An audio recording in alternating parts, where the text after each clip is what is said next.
மற்றும் இஸ்ரேல் இடையேயான போர் தீவிரமடைந்து வரும் நிலையில் ஈரானில் உள்ள இந்தியர்களை பாதுகாப்பாக மீட்க இந்தியா திட்டமிட்டுள்ளது.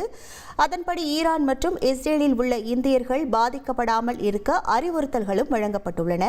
ஈரானில் உள்ள இந்தியர்களை பேருந்து மூலம் அர்மேனியா எல்லைக்கு அழைத்து வந்து அங்கிருந்து விமானம் அல்லது கப்பல் மூலம் அழைத்து வர திட்டமிடப்பட்டிருக்கிறது.